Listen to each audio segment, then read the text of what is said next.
4 men tried to rob a billionaire in a restaurant, then went completely still when they realized who the 15-year-old black boy at the next table really was. "Quiet, everyone. Phones on the table now," the leader ordered. His voice sliced through the refined hum of La Renaissance like a blade. The men, inexplicably dressed in maintenance company overalls, had just slammed the front door closed, sealing it like the entrance to Manhattan's priciest dining room. Victoria Ashford, the CEO of Ashford Industries and one of the nation's wealthiest women, didn't have a second to register the horror that had descended. She had been sitting alone at her usual corner table when she felt the icy press of a gun against the small of her back. "You will transfer $50 million now, or we'll start shooting his rich friends," the scarred man growled. He was the kind of robber who used menace as punctuation. At the adjacent table, a black boy of about 15 munched on a hamburger with calm, measured bites. He wore a plain school uniform and had a battered backpack leaning against his chair. He looked at first glance entirely detached from the drama erupting around him, as if this level of chaos belonged to someone else's life. "Hey, kid," one of the men barked, swinging his pistol toward the boy's phone. "Are you deaf?" The boy, Daniel Reeves, lifted his head slowly. There was no tremor in his gaze, no wide-eyed terror. Instead, there was an unnerving, almost weary tranquility, like someone who had learned to move through danger without flinching. "I'm listening," he answered in a low, steady voice, dabbing his mouth with a napkin. "I was just finishing my meal. My father always said wasting food is an insult to those who don't have any." At the mention of his father, a shadow crossed Daniel's face, a private flame of memory. 3 months earlier, General Marcus Reeves had died under circumstances labeled a heart attack, an official cause that Daniel had never believed. He knew something else. His father had uncovered corruption that climbed into the highest ranks, and for revealing it, he'd lost his life. Memories flashed through Daniel's mind in staccato fragments. His father in the backyard, laying out tactics and saying, "Observe everything. The place, the exits, the enemy's weak points." The old command had been drilled into him until it lived in his bones. Victoria felt the weight of that invisible history brush across her thoughts as she let her eyes move. Discreetly across the restaurant, cataloging exits, measuring distances, searching for anything that could cut through the sudden. Taught fear. "What a funny kid," the leader sneered as he closed the distance. "Let's see if you're still funny after I—" "Sir," Daniel cut in, his voice maddeningly even. "You have roughly 4 minutes and 37 seconds before the police arrive. When you force that door, you trip the silent alarm." The robber halted mid-step. "How do you know that?" The leader spat. "Observation," Daniel said. "The manager tapped his watch 3 times when you came in. Standard panic code. I read it in the security manuals my father used to bring home." For a heartbeat, the room hung on that claim.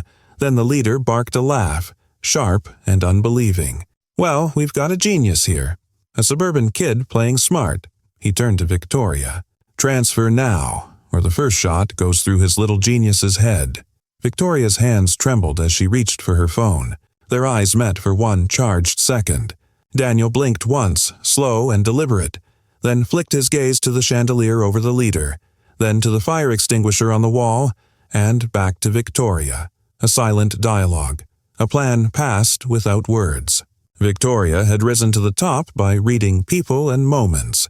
Something in the boy's rigid posture, the cold, measuring look in his eyes and the absence of panic told her he wasn't an ordinary kid. He was built for something else. "I'll need my digital reader to make the transfer," Victoria said, her voice finding an odd steadiness. "It's in my bag." "Slow down," the leader snapped, stepping forward. That's when Daniel moved. Not a brat's reckless lunge, but a controlled, mechanical precision. 1 heartbeat he sat. The next, he drove his foot into the table leg with calibrated force, sending the leader's plate spinning and slamming into his face. A man let out a shriek as hot sauce stung his eyes. He staggered, but Daniel didn't pause. He seized a nearby chair and hurled it upward toward the chandelier. Crystal and glass shattered in an instant, spraying fragments over the robbers and turning order into pandemonium. "Back door now!" He barked at Victoria. She moved without a second thought. The other 3 assailants scrambled to respond, but their guns had become liabilities in the confusion. As panicked diners bolted for exits, the men lost clear lines of fire. One of the robbers fired wildly into the ceiling in a desperate bid to reassert control. Daniel was already pressing his advantage. He ripped the fire extinguisher from its mount and blasted foam straight into the shooter's face. The man reeled, choking and blind with the chemical spray. "Damn, kid!" Another yelled, lunging, but Daniel didn't flail like a frightened teen. His strikes were trained, precise blocks, parries, and counterattacks aimed at pressure points his father had hammered into him over years of informal drills. One bulky attacker crumpled to his knees, an arm bent at an unnatural angle. Daniel stepped back, keeping distance, voice steady and almost courteous. "You picked the wrong restaurant," he said, "and you picked the wrong person to threaten." The leader, still dabbing at sauce from his eyes, finally noticed the military poise and cold efficiency in Daniel's movements. "Who are you?" he stammered. Daniel didn't answer. His gaze was fixed on the doorway where sirens were already wailing. 4 minutes and 40 seconds. He'd timed it nearly to the tick. 3 minutes, he murmured, glancing as if at an invisible watch. "I suggest you drop your weapons before my colleagues arrive." Their colleagues? The leader scoffed, but the scoff had lost some of its bite. Daniel's smile wasn't adolescent. It carried an old, weary calm. "My father was General Marcus Reeves, commander of the 5th Special Operations Division." He let the name hang between them for a beat.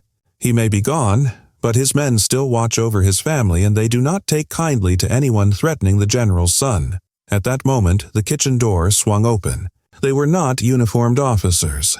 They were 3 men with soldier-straight bearing, wearing plain clothes, their movements economical and practiced.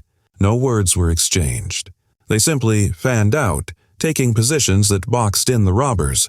The leader's face drained of color. Military discipline is unmistakable when you see it enacted. "Drop your weapons." "Hands on your heads," the eldest of the 3 ordered, his tone brooking no argument. The robbers complied, suddenly aware they'd chosen the worst possible target. Daniel collected himself and walked back to his table, lifted his backpack and let Victoria glimpse its contents in passing. Her throat tightened at what she saw. Military dossiers, surveillance photos, a notebook stamped with the title, Operation Cleanup. He had not been dining there by happenstance. "Sorry to interrupt your meal, Miss Ashford," Daniel said with the same cool politeness he'd shown throughout. "I hope we can speak after the police finish. I have questions about your ties to DEFCON Industries." A chill ran through Victoria.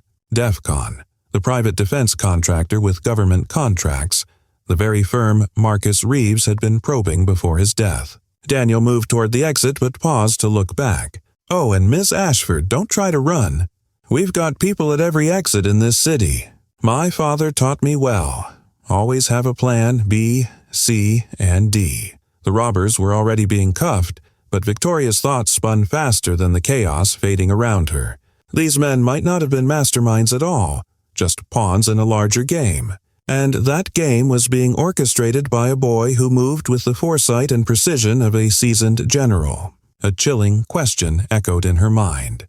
If Daniel Reeves was only 15 and already like this, then what exactly had his father been shaping him into? If you're wondering how a teenager could flip an armed robbery on its head, make sure you subscribe, because the truth about Daniel Reeves, who he really is, and what he's planning stretches far beyond a single heroic rescue. Tonight was just the prologue. 3 hours later, inside the police station, Victoria Ashford signed the final pages of her statement, her hand still trembling faintly. Detective Reynolds snapped the folder shut with a relieved sigh. "Miss Ashford, you were unbelievably fortunate to have that boy there. 15 years old, and he acted like a trained operative." Victoria forced the thinnest of smiles, but her thoughts refused to rest. This was not fortune. Daniel Reeves wasn't lucky. He was deliberate, calculated, and possibly the most dangerous young man she had ever encountered. When she slipped out the back door of the precinct, her private attorney, James Peterson, was already waiting beside the limousine. She didn't hesitate. "I need a full investigation on Daniel Reeves. Father, mother, school, medical history. I want every detail down to the brand of toothpaste he uses." "I've already started," James replied, passing her a tablet. "General Marcus Reeves deceased 3 months ago.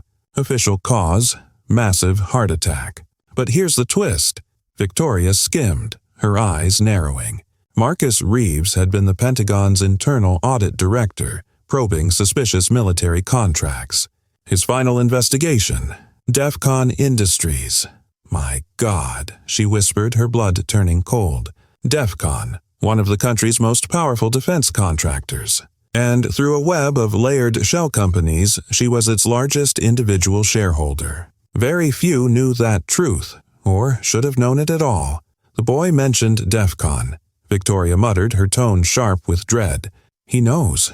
James shifted uncomfortably, pushing his glasses higher on his nose. Victoria, if the general uncovered the inflated contracts, the unauthorized weapons testing, the kickbacks to senators— Silence, she snapped, eyes flicking toward the driver. Not a word of that in the car. But the silence was already broken. Her phone vibrated. An unknown number. Hello, Ms. Ashford. Thank you for not mentioning our agreement to the police. Tomorrow, 3:00 p.m., Coffee Corner on 5th Avenue. We need to talk about the future of DEFCON. And yours. Her stomach lurched. How does that boy have my private number? With stiff fingers, she typed back, I don't know who you think you are, but I am not threatened by children. The reply came instantly. Neither was my father. 72 hours after confronting you about the $840 million embezzled in phantom equipment maintenance, he was dead. Coincidences are fascinating, don't you think? Victoria's hand shook. She erased the message, her chest tightening. The exact number. Those figures had been buried inside digital vaults designed to be impenetrable. No, she said aloud, more to herself than to James. This is blackmail. A traumatized teenager lashing out after losing his father. But her own logic betrayed her. If Daniel truly held evidence, and all signs pointed that way, exposure wouldn't just wound DEFCON. It would annihilate it. And with it, her empire. 30 years of ruthless building, reduced to ash. The next day, 2:45 p.m., Coffee Corner on 5th Avenue. Victoria sat in a back booth, sunglasses and a silk scarf masking her face, a disguise so flimsy a tabloid photographer would laugh. But the press wasn't her fear today. At precisely 3:00, Daniel Reeves walked in, school backpack slung over one shoulder, wrinkled uniform clinging to his thin frame, sneakers worn to threads. He looked every bit the ordinary teenager, until you met his eyes. He looked every bit the suburban black teenager, rumpled uniform, scuffed sneakers, school bag slung casually over his shoulder. But his eyes betrayed him. They weren't the eyes of a child. They carried a ruthless sharpness, the kind Victoria had only seen across negotiation tables, in courtrooms, and in people who built empires out of other people's ruins. Daniel slid into the seat opposite her without asking permission, flagging down the waiter for a hot chocolate. He stirred it with a straw, casual, almost playful. You know, he began lightly, my dad used to take me fishing every Sunday. He'd say, patience is a strategist's greatest weapon. Don't yank the line. Let the fish think he's in control. Wait for the bite. Victoria stayed silent, her jaw locked, hands tight in her lap. Daniel leaned in slightly, his tone still conversational. He spent 3 years investigating you. Quietly. He built 47 false identities to slip inside your shell companies. Followed transfers through a dozen tax havens. Collected 89 hours of, let's just call them damning conversations. I don't know what you're talking about, Victoria rasped, but her voice cracked under the strain. Daniel smiled. Not the smile of youth, but something sharp, predatory. Of course you do. That's why you ordered the heart attack that killed him. You have no proof, she snapped, though weakly. A private autopsy found digitalis in his system, Daniel countered smoothly. Causes a cardiac arrest on the spot. Almost impossible to detect, unless you know exactly where to look. He slid a thin folder across the table. This is a copy. Originals are stored in 17 different secure locations. Victoria's hands trembled as she opened it. Inside, toxicology reports, medical files, photographs from the clandestine autopsy. Each page stripped away the walls she'd built over decades. Her empire, her power, her secrecy, they were collapsing in her hands. Her voice cracked as she finally whispered, What do you want? Daniel's reply was steady, almost chilling in its simplicity. Justice. My father served this country for 30 years. He died because you were lining your pockets with blood money, profiting off dead soldiers, selling defective gear, and cashing in on the difference. I could ruin you, Victoria hissed, snatching back a sliver of control. You're a child. Any evidence you produced was gathered unlawfully. It wouldn't hold up in court. I have lawyers who will bury you and make your life a living hell. You're right, Daniel replied, voice steady. The court would be messy. He unzipped his backpack, produced a laptop, and opened it to a page that looked like an investigative outlet with a massive following, a site dedicated to exposing corporate rot. The byline read, Kenneth Morrison, Pulitzer-winning investigative reporter, ex-Marine who'd served under my father in Iraq. Daniel angled the screen so Victoria could see. One word from him, Daniel said, and 12 million people wake up tomorrow reading The Billionaire Who Killed a General. Victoria felt the floor tilt. You can't prove I ordered it, she spat. I don't need a courtroom proof, Daniel said coolly. I only need to seed suspicion. Media uproar, federal probes, panicked shareholders. The mechanics don't require a conviction. They require fear. He snapped the laptop shut. 72 hours. That's all it takes for an empire built on soldiers' blood to start collapsing. Silence stretched between them like a drawn wire. The realization that she'd been boxed in by a 15-year-old was slow and sickening. Every contact, every dollar, every lever of power she'd hoarded felt suddenly impotent against someone with nothing left to lose. But here's how this will play out, Daniel said, his tone slipping into patient instruction. You will transfer 51% of DEFCON's shares to a veterans trust controlled by the men and women my father led. You will resign publicly from the board, citing irreconcilable ethical differences. That's extortion, Victoria spluttered. That's restitution, Daniel corrected, standing up. He tossed $5 onto the table to cover the hot chocolate and slung his backpack over his shoulder, as if the economics of a coffee broke no more than the spine of her composure.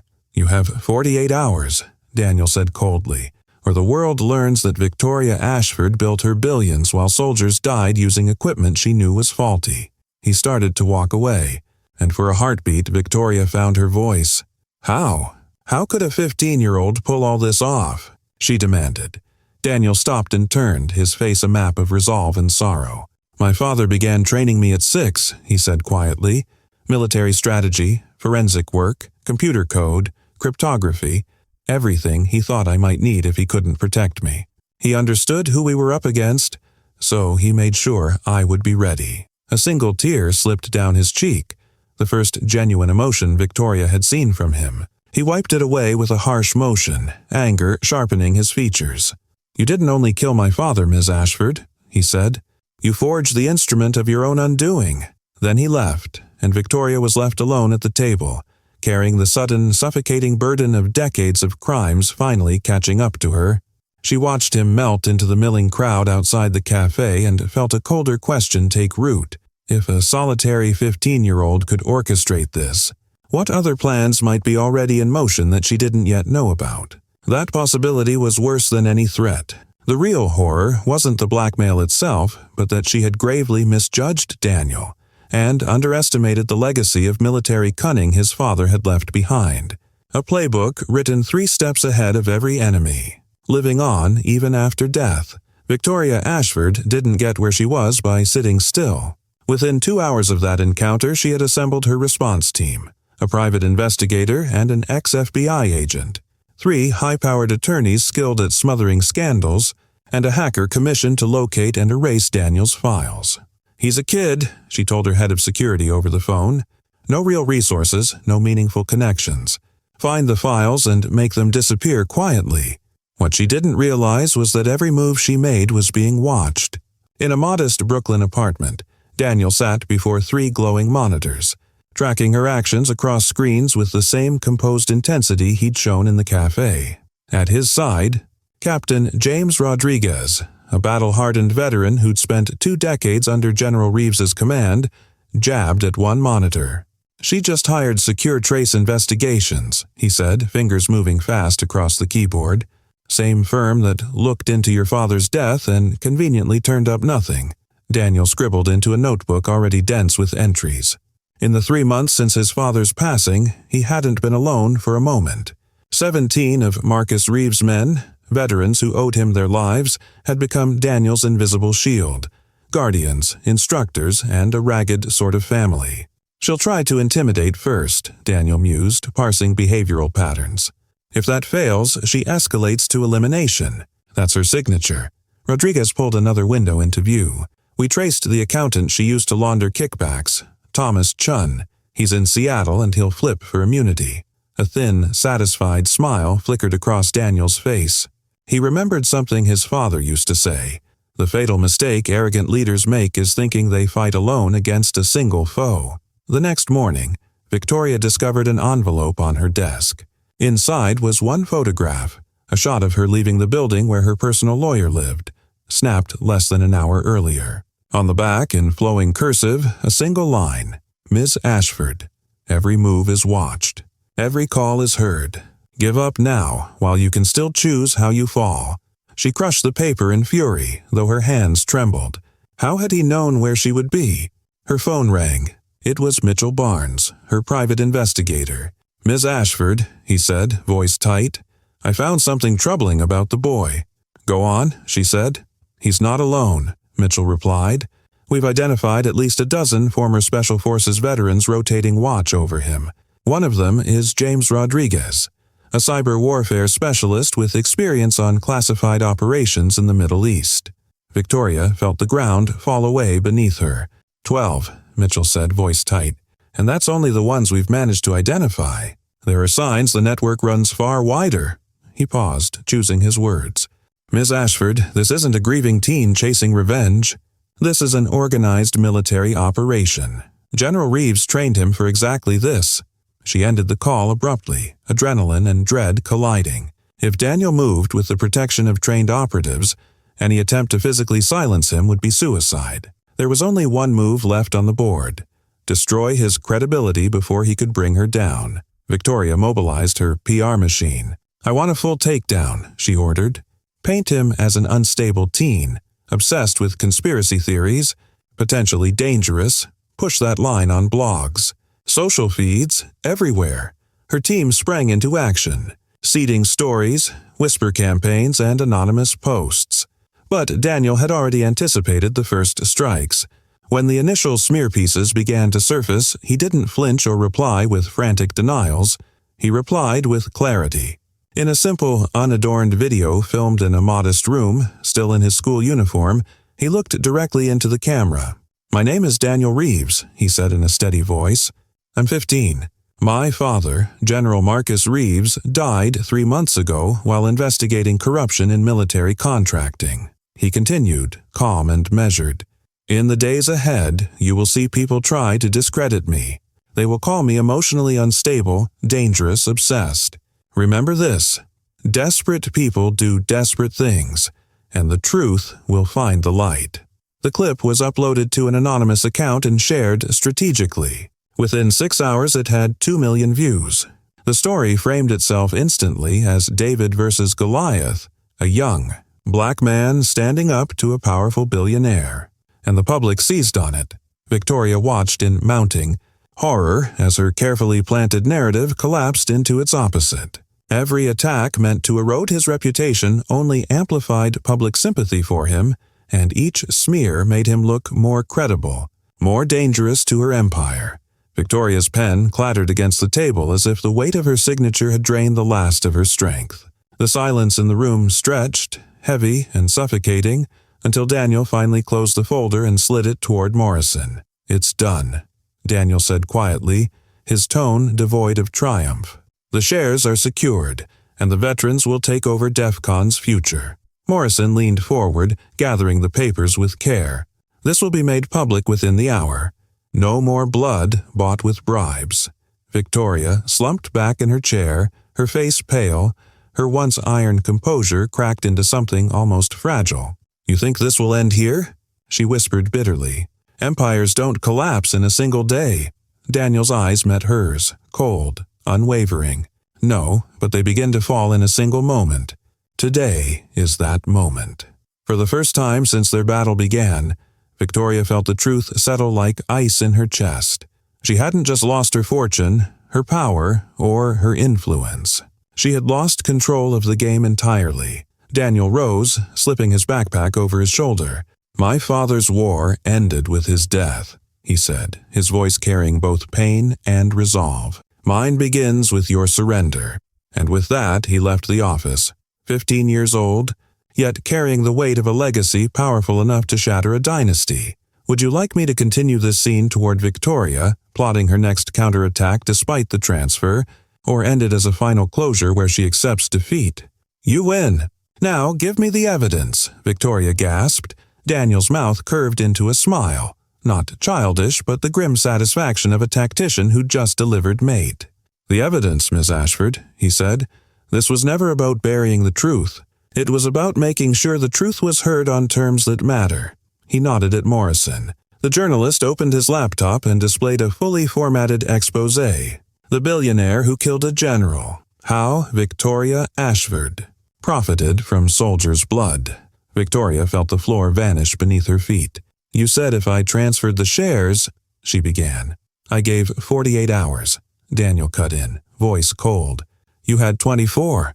I offered you the chance to choose how you would fall. Instead, you tried to destroy me first.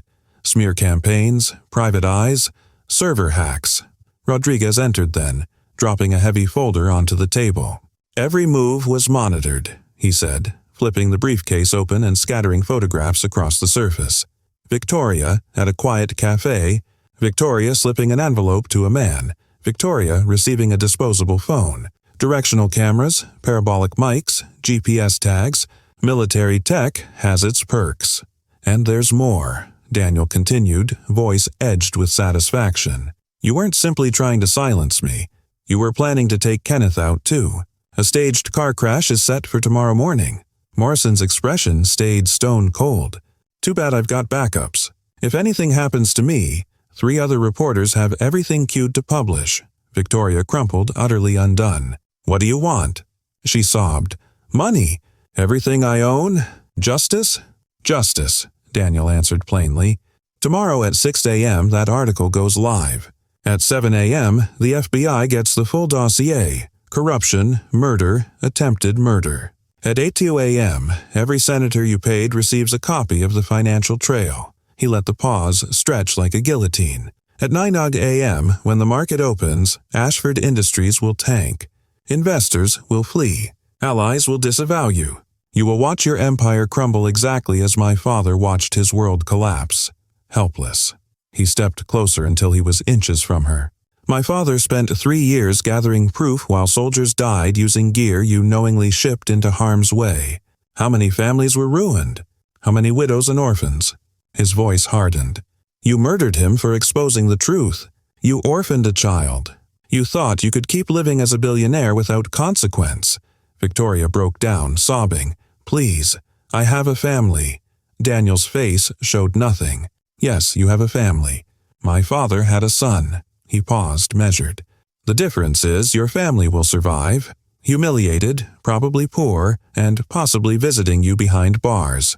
Morrison snapped the laptop shut. "It's time," he said. Daniel turned to leave, hesitated at the threshold, and looked back. "There's one lesson you never learned," he said quietly. "Real power isn't dollars or contacts. It's integrity, foresight, and loyal people. You had billions and no one beside you." Then he walked out, leaving Victoria to the ruin her choices had wrought. All Daniel carried was the memory of an honorable father and an army of loyal men committed to the truth. As he walked away, Victoria remained in the vast emptiness of her office, watching the empire she had built over decades collapse around her. By the next morning, headlines blazed across newspapers, websites, and television screens. Victoria Ashford's downfall was as spectacular as her rise, and at the heart of it stood a 15-year-old boy who had transformed grief into justice, and vengeance into legacy. 6 months later, Daniel Reeves turned 16, not as an invisible orphan, but as the director of the newly founded General Reeves Fund, a billion-dollar foundation dedicated to uncovering military corruption and supporting veterans' families. The shares, stripped from DEFCON, now financed reliable equipment for soldiers, while Victoria Ashford served a 25-year federal sentence for murder, corruption, and attempted assassination. Journalist Kenneth Morrison claimed his second Pulitzer for the series that not only exposed Victoria, but revealed a 3-decade web of fraud infecting the military itself. Every week, Daniel visited his father's grave. "We did it, Dad," he whispered, laying down fresh flowers. "Justice. For you, and for every soldier you fought for." The truth had never been clearer.